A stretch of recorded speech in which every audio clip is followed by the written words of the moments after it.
You didn't know, I said, squeezing his hand. She's good at this. Really good. If you hadn't installed that camera... But I did install it, because something felt wrong, even if I couldn't put my finger on what. And now I know. We sat there for a while, holding hands across the kitchen table, like we were anchoring each other to something solid in a world that had suddenly become unrecognizable. What happens now? I asked finally. Now I file for divorce. Now I change all the passwords and account access. Now I make sure she can't do any more damage. And now, he said, looking at me with eyes that were clearer than they'd been in years, I try to rebuild the relationship with my daughter that she almost destroyed. 3 months later, I was helping Dad pack up the Bellingham house. The divorce had gone through faster than anyone expected. Apparently, when you have video evidence of financial fraud and emotional manipulation, lawyers can work miracles. Vivian had contested everything, of course. Claimed she was the victim, that Dad was having some kind of breakdown, that I had poisoned him against her. But the evidence was overwhelming. The secret credit cards, the recorded phone conversation, the systematic destruction of my Christmas gifts, it painted a picture of calculated deception that even her expensive lawyer couldn't explain away.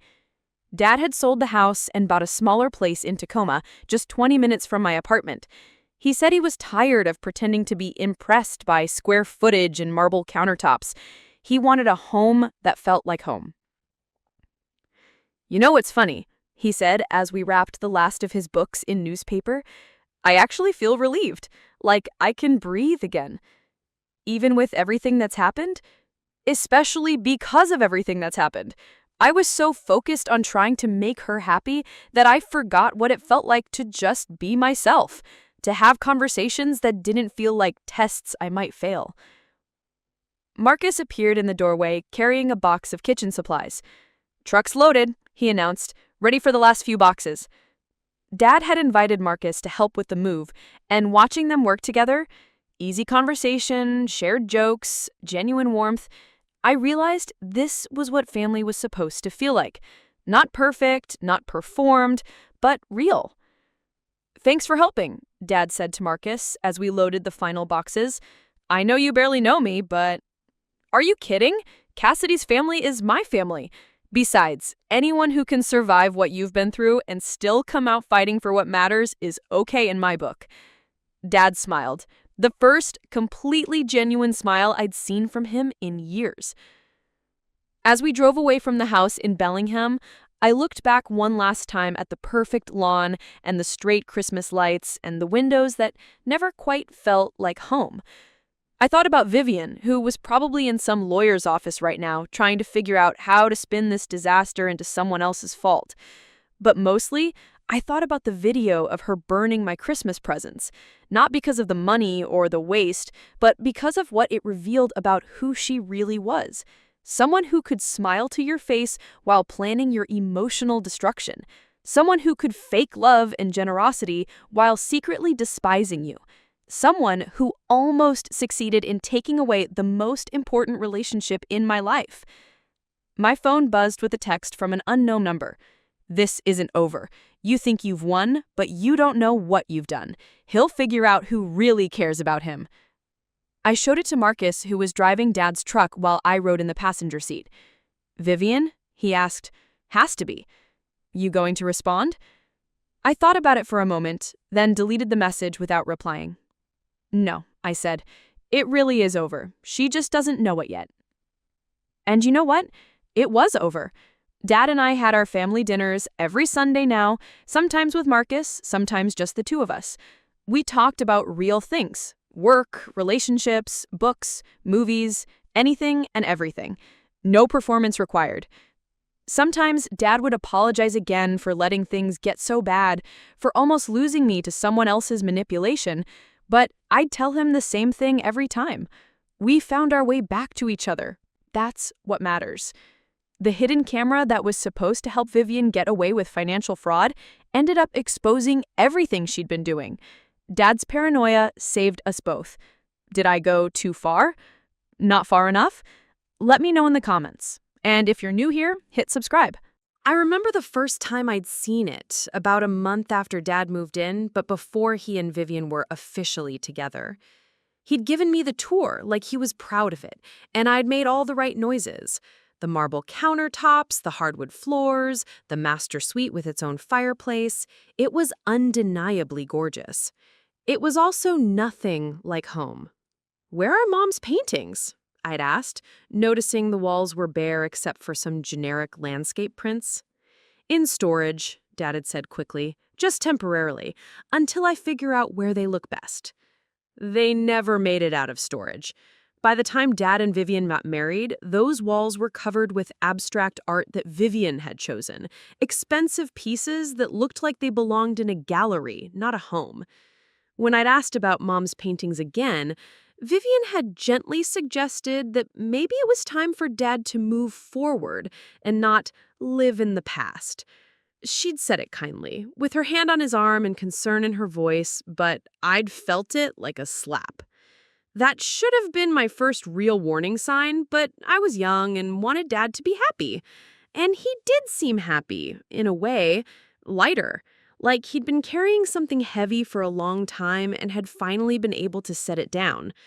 Vivian took care of things, managed the household, planned their social calendar, made sure Dad ate vegetables, and went to his doctor's appointments. She was good for him in practical ways that were hard to argue with. It was just that she was also slowly erasing every trace of the life he'd had before her. Dad greeted me at the door with one of his bear hugs, the kind that reminded me why I kept coming back despite everything. He was wearing the red sweater I'd gotten him last Christmas, one of the few gifts I'd given that seemed to pass Vivian's mysterious approval process. "Cassidy, right on time! You made good time considering the traffic around Olympia." He was using his cheerful voice, the one that was just a little too bright. "Vivian's in the kitchen, putting the finishing touches on tomorrow's feast." I could hear her humming Christmas carols, the sound carrying through the house like she was performing for an audience, which in a way she always was. Vivian had a way of making everything she did seem deliberate and graceful, like she was constantly aware of being watched and judged. Even her humming sounded practiced. "Something smells amazing," I said, because it did. Whatever else you could say about Vivian, she was an incredible cook. The woman could make a 5-course meal look effortless, complete with homemade bread and desserts that belonged in a bakery window. "She's been cooking since dawn," Dad said proudly. "Ham with that glaze you liked last year, garlic mashed potatoes, green bean casserole, her famous dinner rolls, and wait until you see the dessert spread." The house smelled like cinnamon and vanilla and something else I couldn't place. Maybe cardamom? The kind of complex, layered sense that comes from someone who actually knows how to use a spice rack for more than decoration. It smelled like Christmas, the way Christmas was supposed to smell in magazines and movies.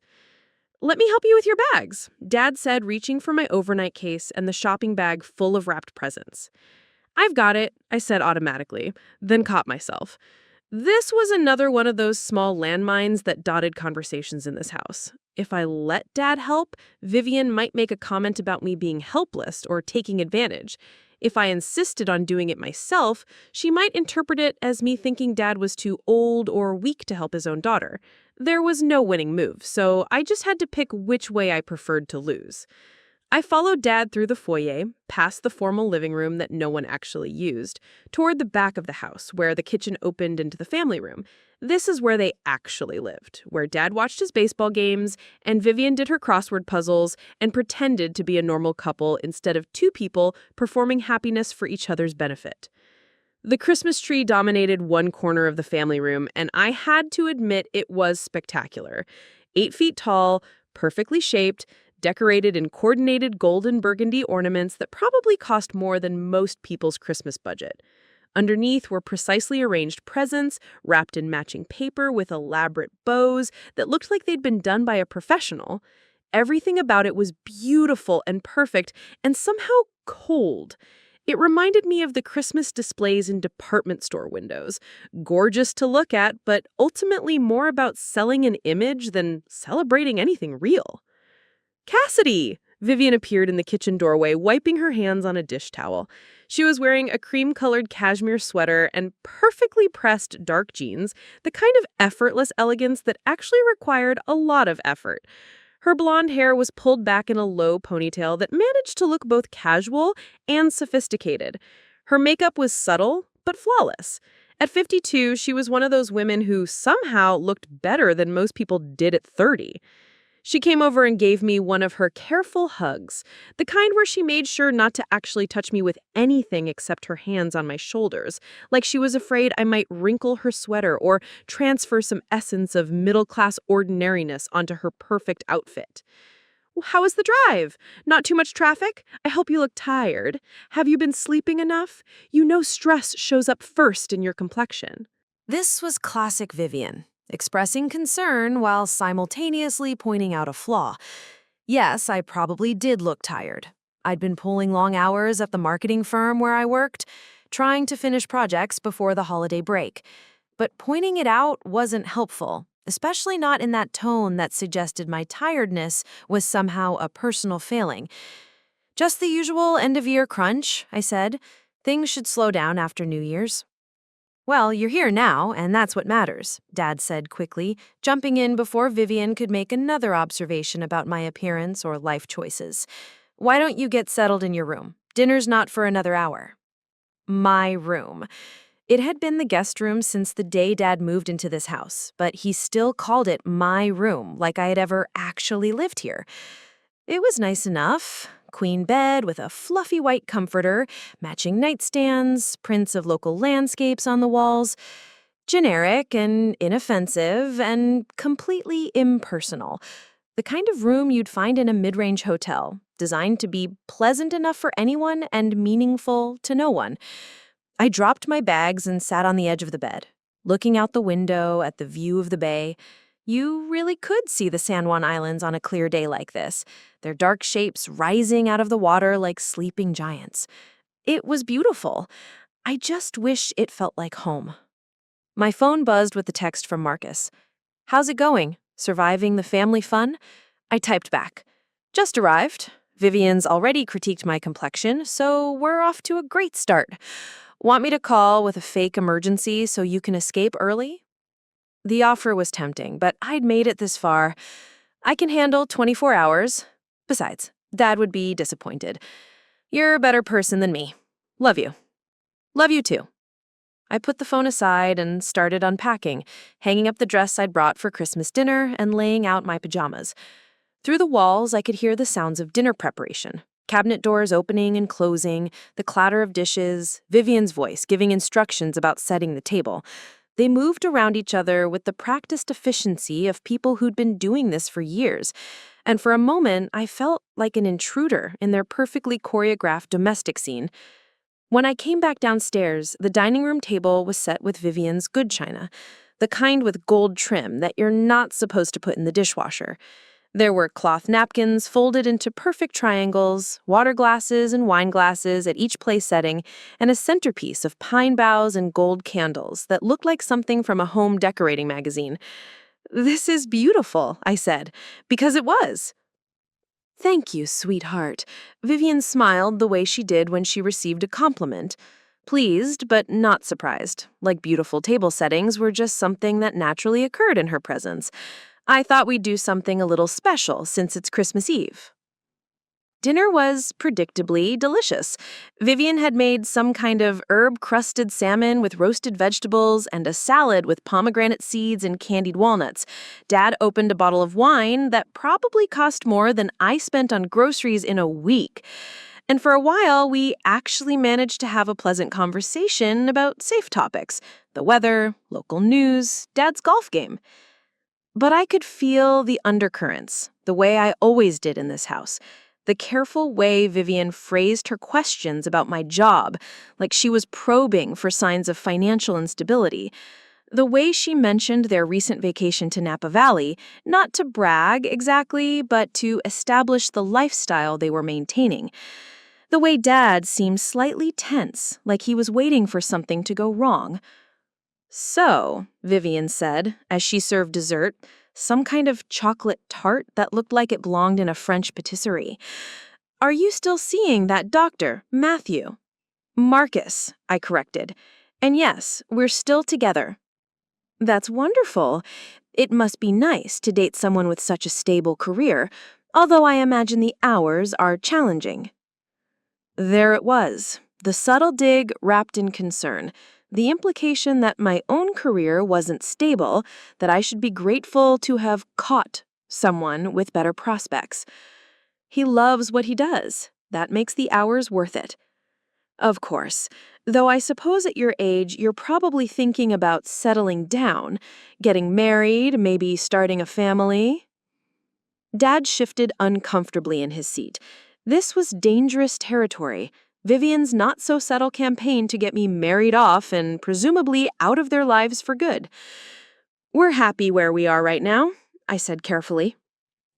"Well, don't wait too long," Vivian said with a light laugh. "Your biological clock doesn't care about career timing." I felt my jaw clench. This was exactly the kind of comment that made me want to scream.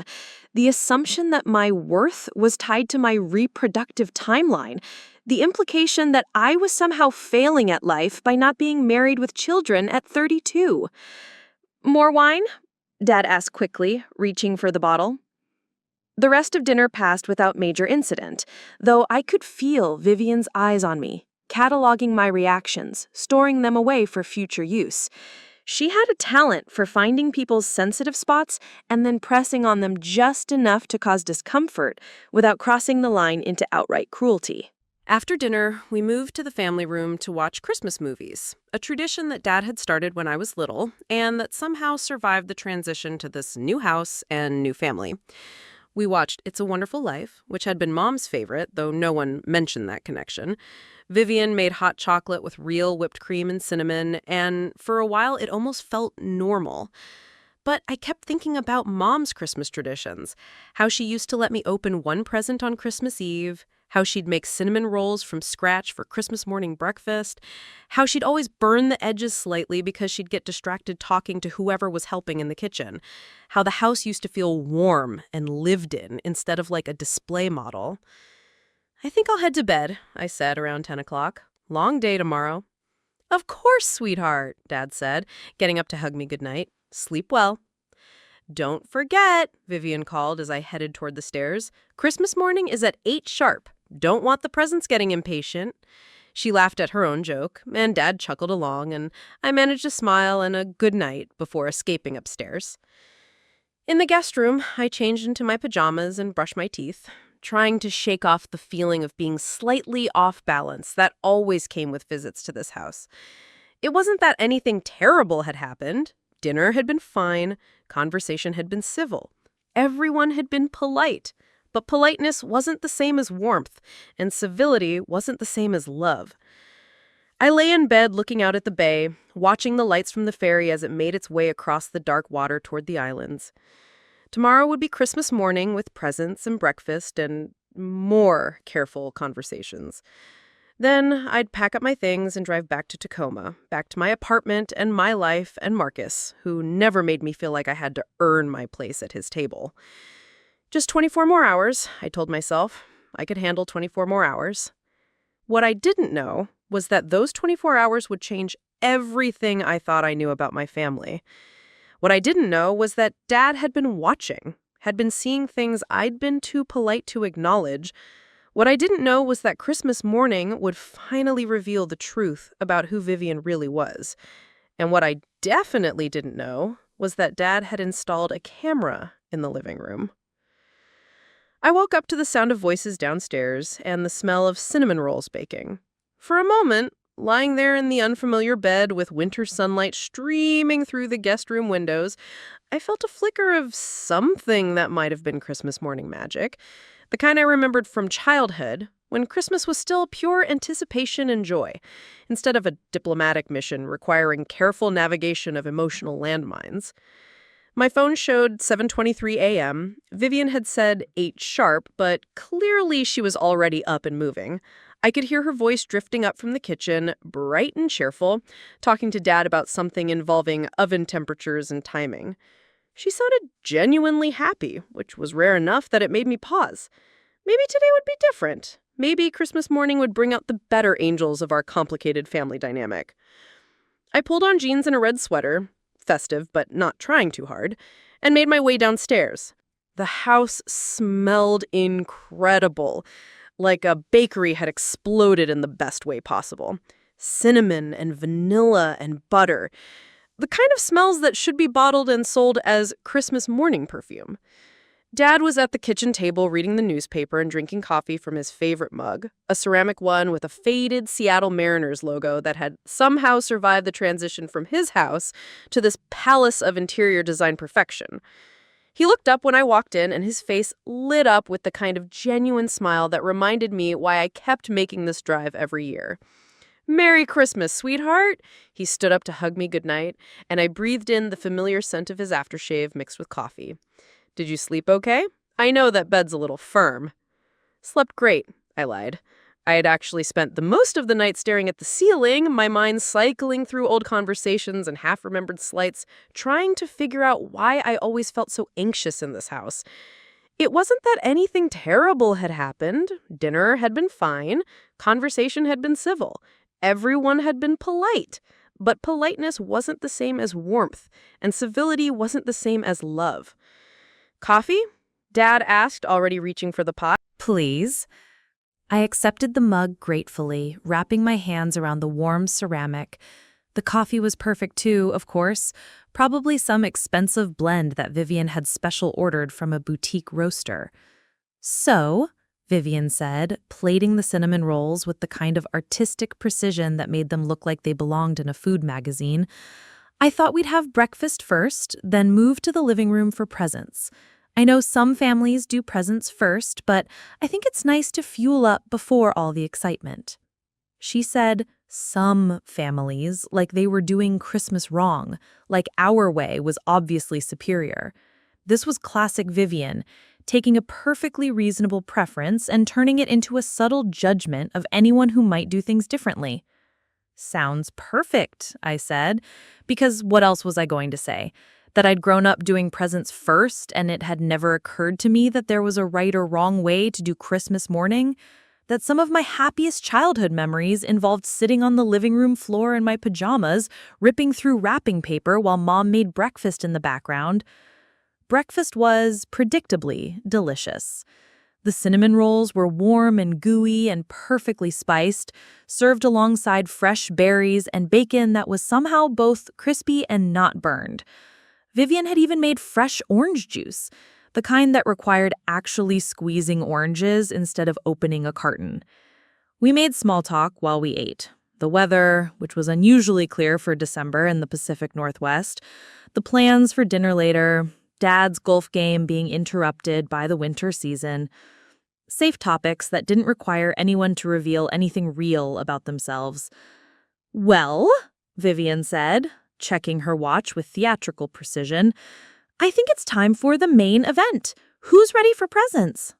She was trying too hard to sound excited, like a children's party entertainer who'd had too much caffeine.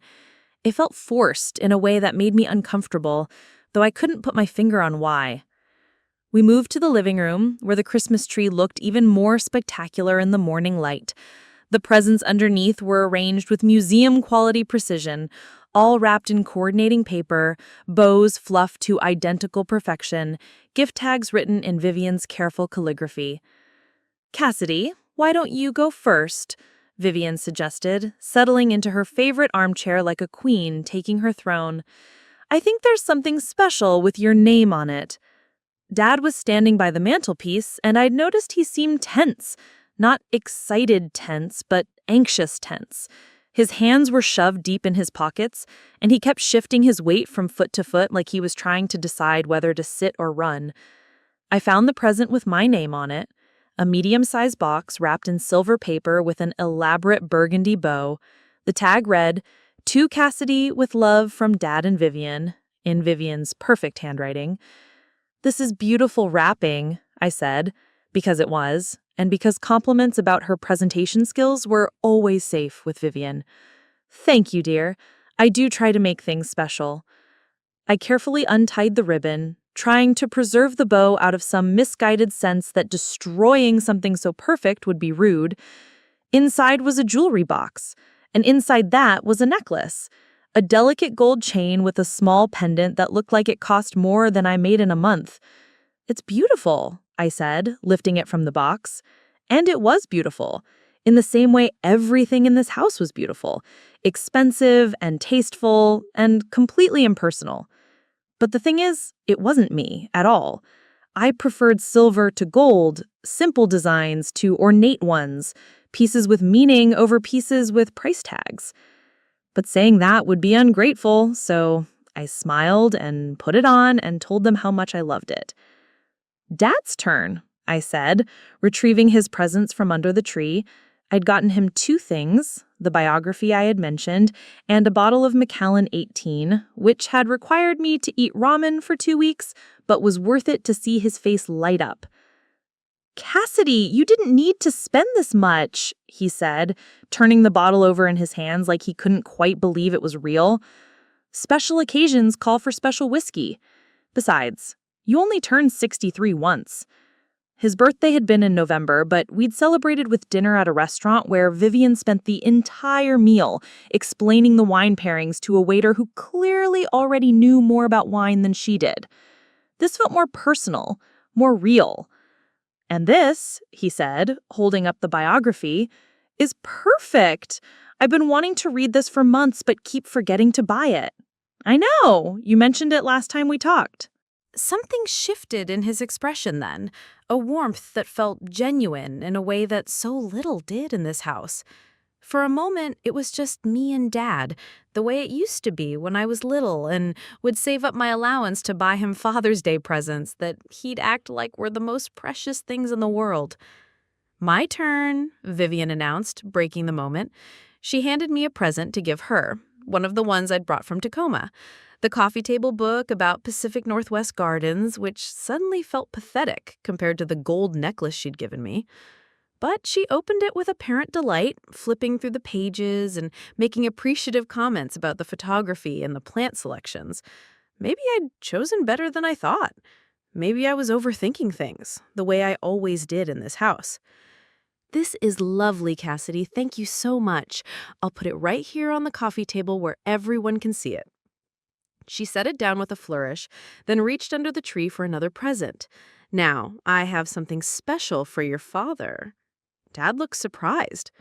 "I thought we'd agreed on just the ties this year." She'd given him a set of silk ties earlier, expensive ones, beautiful ones, the kind he'd wear to work and feel important in. But apparently there was more. "I know what we said," with a coy smile, but I saw this and couldn't resist. The box was small, jewelry-sized, and Dad opened it with obvious curiosity. Inside was a watch. Not just any watch, but a Rolex. Even I could tell it was real, probably worth more than my car. "Vivian," Dad said quietly, "this is too much." "Nothing's too much for my husband," she said, getting up to help him put it on.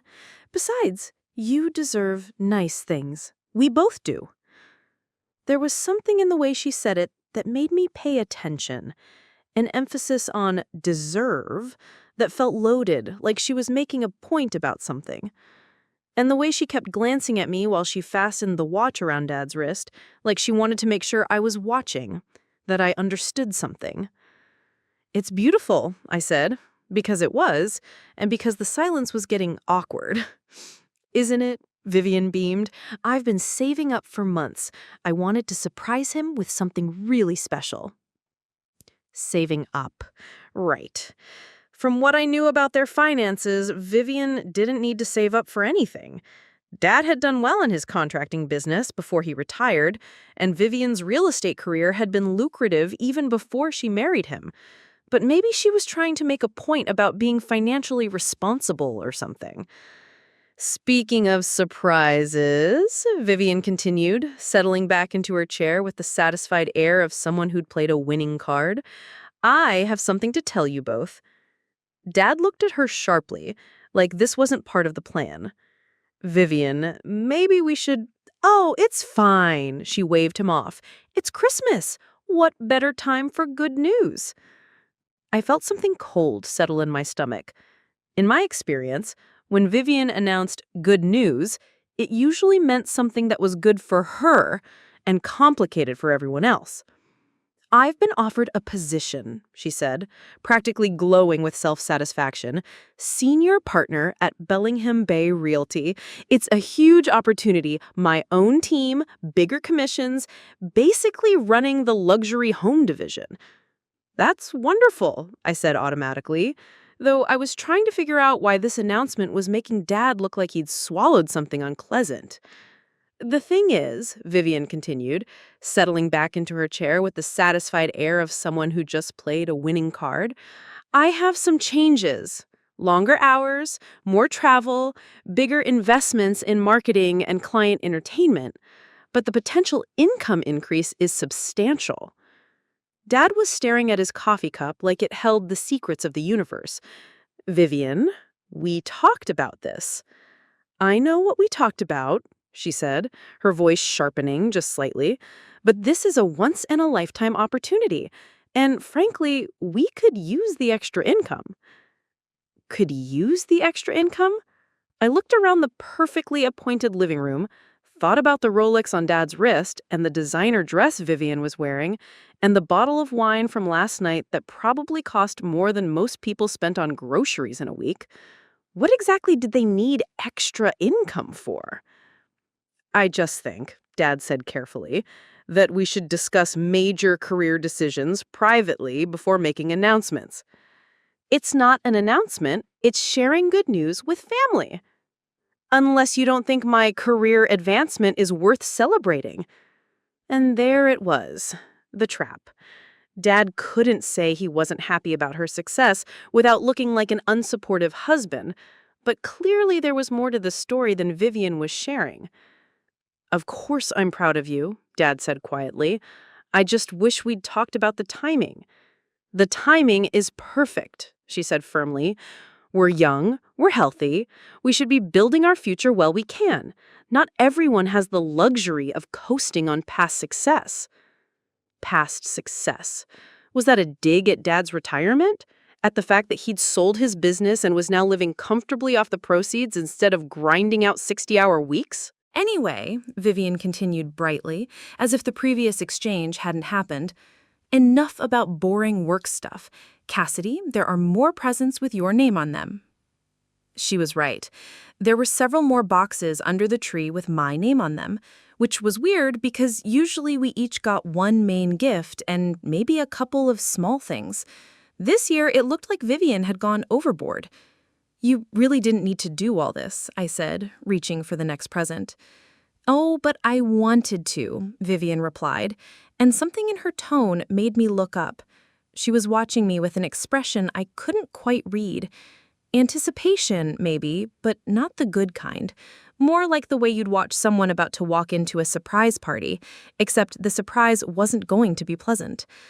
The second gift was a scarf, cashmere, beautiful, expensive. The third was a leather handbag that probably cost more than my monthly salary. The fourth was a set of skincare products from some high-end brand I'd never heard of. "This is too much," I said, after the fifth present turned out to be a silk blouse that still had the Nordstrom tags on it. "Really, Vivian, this is incredibly generous, but—" "Nonsense," she interrupted. "You're family. Family takes care of each other." But something was wrong. These weren't gifts chosen with care and thought. They were expensive, yes, but they felt random, like someone had walked through an upscale department store and grabbed things at random from the right price range. The scarf was a color that looked terrible on me. The handbag was a style I'd never carry. The skincare products were for a different skin type than mine. And Vivian was watching my face as I opened each one, like she was looking for something specific in my reaction. "There's one more," she said, handing me the last box. This one was different, heavier, and when I opened it, I understood why Vivian had been watching me so carefully. Inside was a framed photograph, a professional family portrait of Dad and Vivian, all smiles and perfect lighting and coordinated outfits. They looked happy and successful and complete, like a real family, like a family that didn't need anyone else. "I thought you might like to have this," Vivian said sweetly, "for your apartment, so you can remember us when you're back in Tacoma. Remember us. Like I was going somewhere far away and might forget. Like this photograph was meant to be a replacement for actual visits." I stared at the photograph, trying to figure out what game we were playing and how I'd already lost. Dad looked uncomfortable, like he wanted to say something but couldn't figure out what. "I thank you," I managed finally, because what else could I say? "I'm so glad you like it," Vivian said, but she was smiling the way people smile when they think they've been particularly clever about something. The rest of the gift exchange passed in a blur. Dad gave Vivian a necklace that she'd probably picked out herself, and she gave him a book about golf course architecture that he'd never read. I gave them the remaining presents I'd brought: a bottle of wine for the house, some gourmet coffee, safe choices that couldn't be criticized. But the whole time, I kept thinking about that photograph, about the message it was supposed to send, about the way Vivian had been watching me open each expensive, impersonal gift like she was conducting some kind of experiment. "Well," Vivian said finally, starting to gather up the wrapping paper with efficient movements, creating neat squares that she'd probably save for next year because waste was apparently a moral failing in her worldview. "You know, your father worries about you." I felt my shoulders tense. "What do you mean?" "Oh, just the usual parent things. Whether you're happy, whether you're making good choices, whether you're building the kind of life that will make you feel fulfilled in the long run." She was still speaking in that light conversational tone, but every word felt like a small blade designed to find the soft spots in my self-confidence. "I think I'm doing fine," I said carefully. Of course you are, dear. I didn't mean to suggest otherwise. It's just that sometimes parents see things that their children don't. Patterns, maybe, or missed opportunities. What kind of patterns? Vivian looked up then, and her smile was sympathetic in the way that sympathy could be its own form of cruelty. "Well, you're 32 and still renting that little apartment, still working at that marketing firm instead of building your own business, still dating instead of settling down. Not that there's anything wrong with any of those things, of course. Everyone moves at their own pace." Each observation was technically true and completely devastating. Yes, I rented instead of owned. Yes, I worked for someone else instead of being an entrepreneur. Yes, I was unmarried and childless at an age when many of my friends were deep into mortgages and soccer practice schedules. But the way Vivian framed it made my life sound like a series of failures instead of choices. "I'm happy with my life," I said, hating how defensive I sounded. "I'm sure you are," Vivian replied smoothly. "And that's what matters, isn't it? Being happy with where you are instead of always striving for more." The implication was clear. I lacked ambition. I was settling. I was the kind of person who chose comfort over growth, security over success. Dad returned from the kitchen carrying a bag of containers that probably held enough food to feed me for a week. "All set," he said cheerfully, either oblivious to the tension in the room or pretending to be. "Thank you," I said, standing up and slinging my purse over my shoulder. "For everything. Breakfast was amazing, and the gifts are so generous." "Drive safely," Dad said, hugging me tight. "Text when you get home so I know you made it." "I will." Vivian hugged me too, one of her careful embraces that managed to convey affection while maintaining distance. "It was so wonderful having you here, Cassidy. We should do this more often." But even as she said it, I could tell she didn't mean it. The words were there, but the warmth wasn't. I loaded my overnight bag and the containers of leftovers from my car, along with all the expensive gifts that felt more like statements than presents. The morning sun was bright and cold, making everything look crisp and clean and somehow artificial, like a movie set designed to look like Christmas instead of the real thing. As I backed out of the driveway, I could see Dad and Vivian standing in the doorway, waving goodbye, like the perfect couple from the perfect house having the perfect Christmas. But something was wrong with the picture. Something was wrong with all of it. I just couldn't figure out what. It wasn't until I was halfway back to Tacoma that I realized what had been bothering me about those gifts. They weren't just impersonal, they were expensive in a way that felt pointed. Like Vivian was making a statement about how much money she could afford to spend on things I didn't want or need. Like she was showing me exactly what I was missing by not being part of their perfect life. Or like she was buying me off. But buying me off from what? The drive back to Tacoma should have taken 3 hours. It took me 4.5 hours because I kept pulling over at rest stops, sitting in my car trying to make sense of what had just happened. Every time I replayed the morning in my mind, new details emerged that made me feel increasingly unsettled.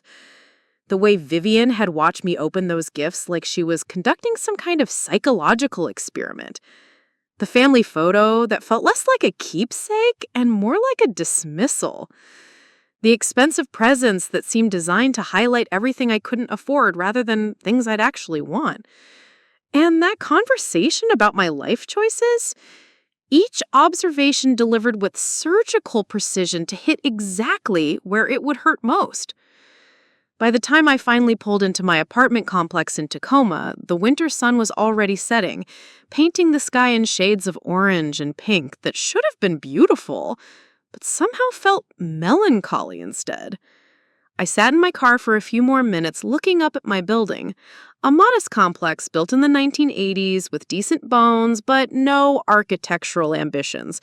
The kind of place Vivian would probably describe as charming, in that tone that made charming sound like a euphemism for inadequate.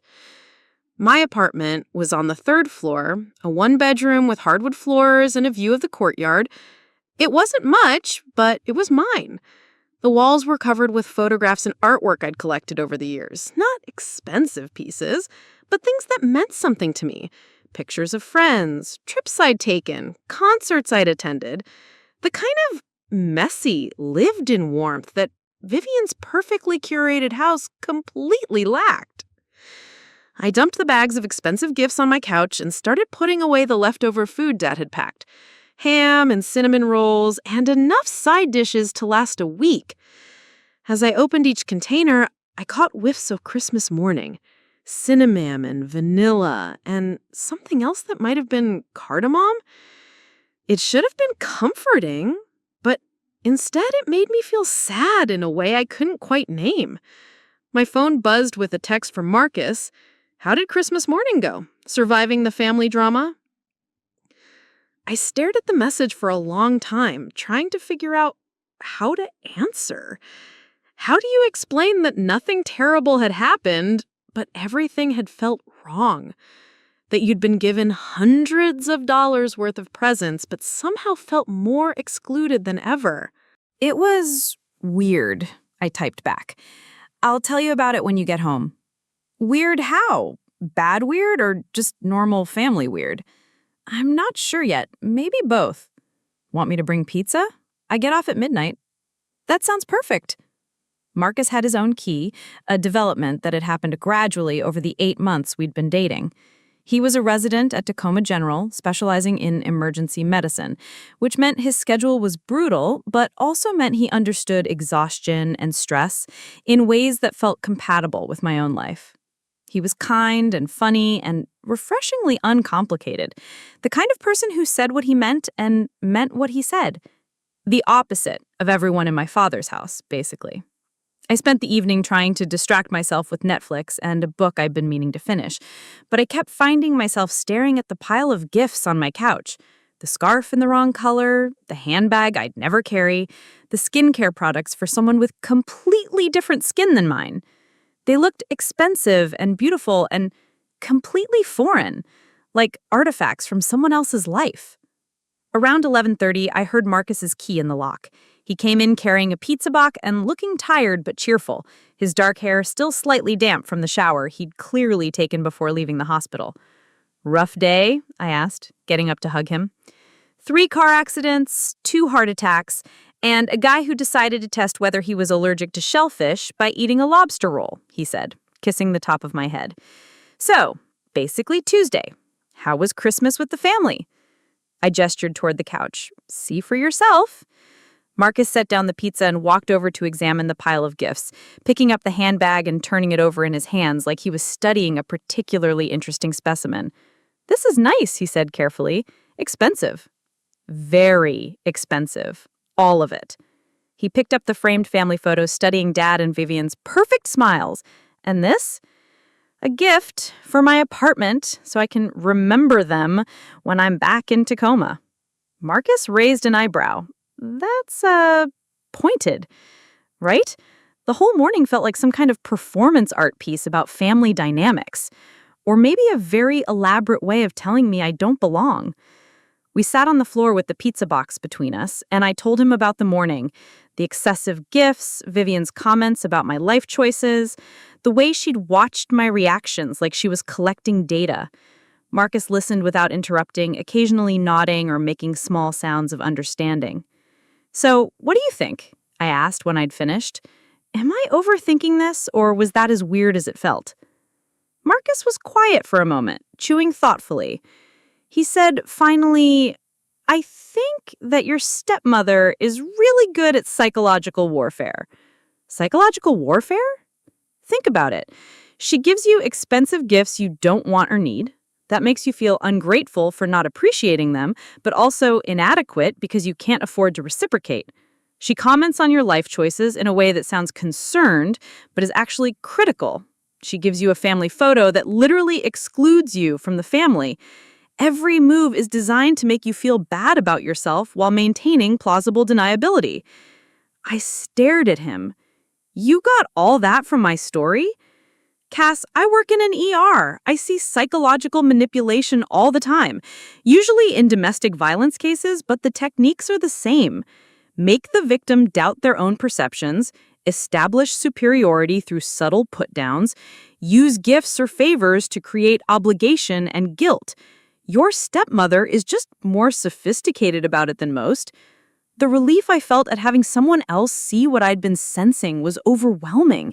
I thought I was going crazy, like maybe I was just being sensitive or looking for problems. You're not crazy, and you're definitely not being oversensitive. The question is, what are you going to do about it? Before I could answer, my phone rang. Dad's name flashed on the screen. Speak of the devil, I muttered, then answered. Hi, Dad. Hey, sweetheart. Just wanted to make sure you got home safely. I did. Thanks for checking. There was a pause, and I could hear something in the background. Voices, maybe? The TV? Listen, Dad said, and his voice sounded different, strained. I was wondering if you could come back up this weekend. There's something I need to show you. My stomach dropped. Is everything okay? It's complicated. I'd rather explain in person. Dad, you're scaring me. What's going on? Another pause, longer this time. It's about this morning, about Christmas morning. I need you to see something. I looked at Marcus, who was watching my face with concern. Can you give me a hint about what kind of something? I can't really talk about it right now, Dad said quietly, but it's important, really important. Can you come up Saturday? The urgency in his voice was unmistakable. Whatever this was, it wasn't something that could wait for our next scheduled visit. Okay, I said. I'll drive up Saturday morning. Thank you. And Cassidy, don't mention this conversation to Vivian if she calls, okay? The line went dead before I could ask what that was supposed to mean. What was that about? Marcus asked. I have no idea. Dad wants me to come back this weekend. Says he needs to show me something about Christmas morning, but he can't talk about it now. And he doesn't want you to tell Vivian? Apparently not. Marcus frowned. That's ominous, right? What could possibly have happened this morning that he needs to show me but can't talk about on the phone? Maybe he recorded something, like saw how she was treating you and wants you to see it from his perspective. The idea hadn't occurred to me, but it made a certain kind of sense. Dad had been acting strange all morning, tense and anxious in a way that wasn't typical for him. Maybe he'd been paying attention than I'd realized. I guess I'll find out Saturday, I said. The rest of the week passed slowly. I threw myself into work, trying to catch up on projects before the new year, but I kept finding my mind wandering back to that phone call. What could Dad possibly need to show me? And why all the secrecy? Vivian called Thursday evening, ostensibly to thank me again for the gifts and see how I was doing. But the conversation felt off, too bright, too cheerful, like she was performing happiness rather than feeling it. "I hope you're enjoying all your lovely presents," she said. "That necklace looks so beautiful on you." "It's gorgeous," I said automatically. "Thank you again. And I hope you didn't take anything I said the wrong way on Christmas morning. You know how I worry about you. It comes from a place of love." There it was, the preemptive strike. Reframing her criticisms as concern, making me feel guilty for being hurt by them. Classic manipulation, just like Marcus had said. "Of course not," I lied. "I know you mean well." "Good. I'd hate for there to be any misunderstandings between us. Family is so important, don't you think?" "Absolutely." "Wonderful. Well, I should let you go. Give my love to that doctor of yours." I hung up feeling more confused than ever. Why was Vivian suddenly so concerned about my feelings? What kind of misunderstandings was she worried about? Saturday morning, I made the drive back to Bellingham with a mix of curiosity and dread. The weather had turned gray and drizzly, typical for late December in the Pacific Northwest, and the roads were slick with rain that wasn't quite cold enough to freeze. I pulled into Dad and Vivian's driveway a little after 10 a.m. The house looked the same as always, perfectly maintained, beautifully landscaped, expensive and impressive, and somehow cold. But Vivian's car wasn't in the driveway. Dad opened the door before I could knock, like he'd been watching for me. He pulled me into a hug that felt desperate rather than welcoming. "Come in, we need to talk." "Where's Vivian?" "Real estate conference in Seattle. She won't be back until tomorrow night." He led me to the kitchen where he'd clearly been drinking coffee and pacing for hours. The normally pristine counters were covered with papers and what looked like printouts from a computer. "Dad, what's going on? You're freaking me out." He ran his hands through his hair, a gesture I remembered from childhood when he was trying to figure out how to explain something difficult. He said he needed to show me something. "But first, I need you to know that I had no idea about any of it. I swear to you, Cassidy, if I had known what she was doing, I would have stopped it immediately." Who was doing? Vivian? "Sit down." He gestured to one of the kitchen chairs. "Please." I sat, my heart starting to race. Whatever this was about, it was serious enough to make my normally calm father look like he hadn't slept in days. "You know how Vivian has been talking about needing extra income, the new job, the bigger commissions, all that?" "Yeah?" "It's bullshit. All of it. We don't need extra income. Our finances are fine. Better than fine, actually. I have the contractor business money. She has her real estate income. We have savings, investments. We're doing well." "Then why—" "Because she's been spending money we don't have," Dad said, his voice tight with anger. "A lot of money. On things I didn't know about." He picked up one of the papers from the counter, a credit card statement, I realized. "This came yesterday. A credit card I didn't know existed, in both our names. $23,000 in charges, all from the last 3 months. I stared at the statement, trying to process what he was telling me. What did she spend it on? Clothes, jewelry, spa treatments, expensive dinners out when I thought she was working late, and," he hesitated, like the next part was even harder to say, "and gifts. Lots of gifts." A cold understanding started to creep up my spine. "What kind of gifts?" "The kind she gave you on Christmas morning. That necklace? $400. The handbag? $800. The scarf, the skincare stuff, the silk blouse, all of it charged to the secret credit card." I felt like the floor was tilting under my feet. "She bought my Christmas presents with money you didn't know she was spending?" "It gets worse," Dad said grimly. "That's not the only card. I found 3 others yesterday when I started digging. All told, she's run up almost $60,000 in debt in the last 6 months. $60,000? The number was so large I couldn't quite wrap my head around it. But why? What is she spending all this money on? I don't know yet. I'm still trying to figure it out. But Cassidy, there's something else. Something that made me realize just how far this has gone. He walked over to what I thought was a decorative vase on the kitchen counter and pulled something small and black out of it. I installed a camera, he said quietly, in the living room. I've been suspicious about some things. The way she acts when she thinks I'm not paying attention, the secretive phone calls, the way she keeps pushing me to give her more access to our accounts. So last week, I set up a hidden camera to see what happens when I'm not around. My mouth went dry. And Christmas morning, after you left, I went upstairs to take a shower. The camera caught what happened next. He pulled out his laptop and opened a video file. The timestamp showed Christmas morning, about an hour after I'd left. The living room looked exactly as I remembered it. Wrapping paper cleared away, presents neatly arranged, everything perfect. Then, Vivian appeared on screen. "Watch this," Dad said quietly. In the video, Vivian walked over to where I'd left my presents stacked on the side table. She picked up the framed family photo first, looking at it with an expression I'd never seen before. Cold, calculating, almost cruel. Then she took it and threw it directly into the fireplace. I gasped. She threw away the photo? Keep watching. Vivian systematically picked up each of the other gifts she'd given me, the necklace, the scarf, the handbag, everything, and tossed them into the fireplace as well. Not carelessly, but deliberately, like she was erasing evidence.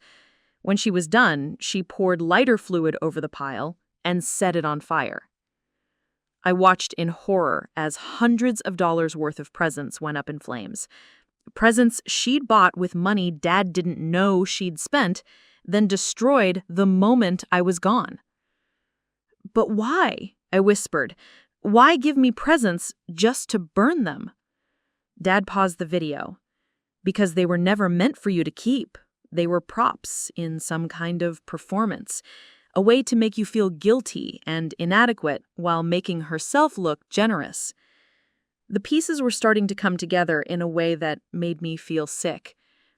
The family photo. She wanted me to see that I wasn't really part of the family. And the expensive gifts I couldn't reciprocate made me feel bad about my own financial situation. And the comments about my life choices made me doubt myself. Exactly. It was all calculated to make you feel small and unwelcome. And when it was over, she destroyed the evidence like none of it ever mattered. I stared at the frozen image on the laptop screen. Vivian standing in front of the fireplace with a satisfied expression as my Christmas presents burned. "There's more," Dad said softly. The camera picked up a phone call she made right after she burned everything. He clicked play again. On screen, Vivian pulled out her phone and dialed a number. "It's done," when someone answered. Her voice was completely different from the sweet, concerned tone she used with me. Harder, colder. "The little princess got the message loud and clear. She won't be bothering us much longer." "What message?" asked a voice I didn't recognize. "That she doesn't belong here, that this is my family now, not hers." Did you see how uncomfortable she looked? How eager she was to leave? Mission accomplished. And the old man didn't suspect anything?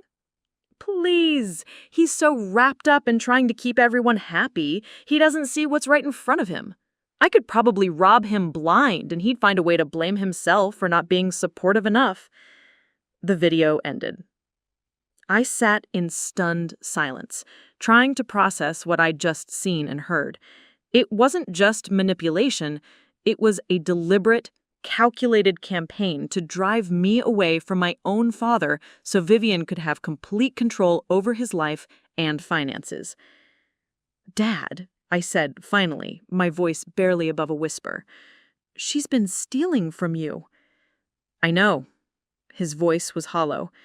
"And she's been systematically trying to destroy our relationship so I wouldn't have anyone to turn to who might notice what she was doing." "What are you going to do?" He closed the laptop and looked at me with an expression I'd never seen before. Not just anger, but a kind of cold determination. "I'm going to divorce her," he said, "and I'm going to make sure she doesn't get a penny more than she's already stolen. I've already talked to a lawyer. The credit card debt she's run up without my knowledge, the financial deception, the emotional manipulation, it's all grounds for divorce with cause." "Will you be okay? Financially, I mean?" "I'll be fine. Most of our assets are still in my name from before we got married. She'll be entitled to some things, but not nearly as much as she thinks, and definitely not enough to justify what she's done." I felt like I was in shock, like the last few years of my life had been rewritten in the space of an hour.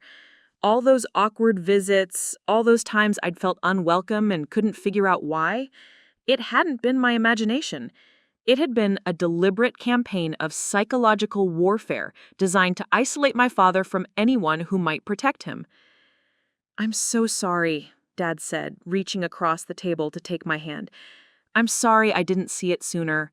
I'm sorry I let her make you feel unwelcome in your own father's house. I'm sorry I almost lost you because I was too blind to see what she was doing." You didn't know, I said, squeezing his hand. She's good at this. Really good. If you hadn't installed that camera... But I did install it, because something felt wrong, even if I couldn't put my finger on what. And now I know. We sat there for a while, holding hands across the kitchen table, like we were anchoring each other to something solid in a world that had suddenly become unrecognizable. "What happens now?" I asked finally. "Now I file for divorce. Now I change all the passwords and account access.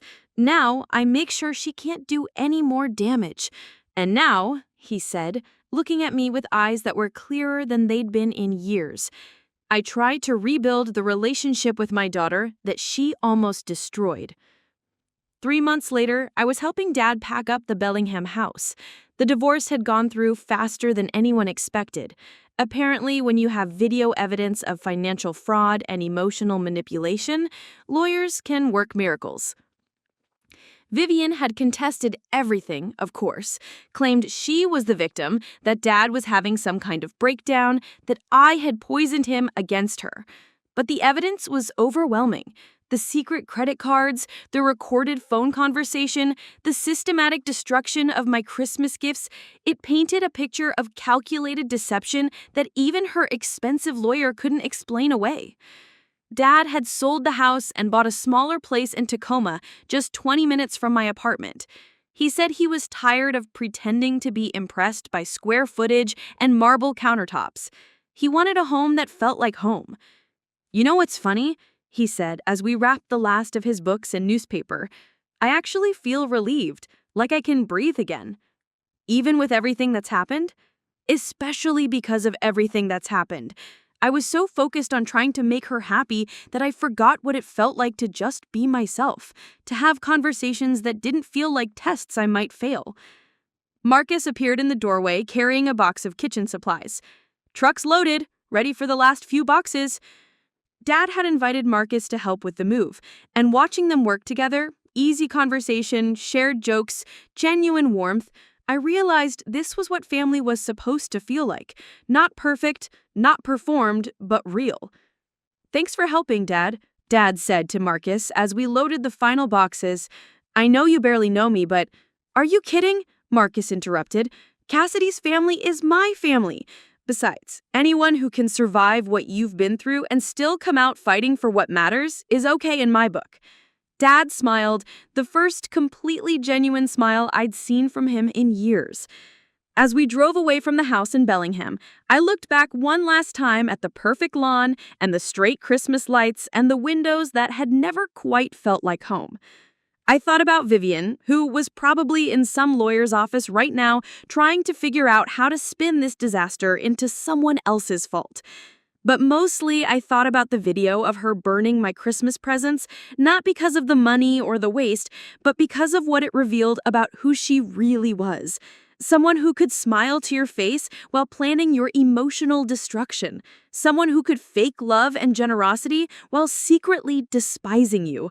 Someone who almost succeeded in taking away the most important relationship in my life. My phone buzzed with a text from an unknown number. "This isn't over. You think you've won, but you don't know what you've done. He'll figure out who really cares about him."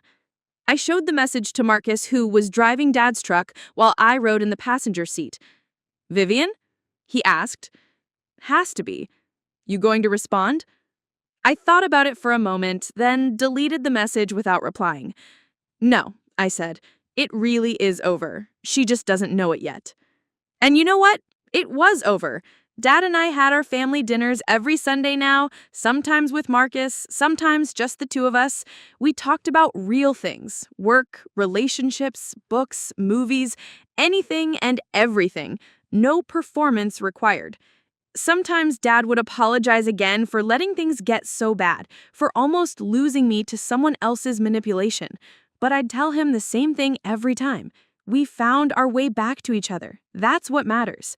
The hidden camera that was supposed to help Vivian get away with financial fraud ended up exposing everything she'd been doing. Dad's paranoia saved us both. Did I go too far? Not far enough? Let me know in the comments. And if you're new here, hit subscribe.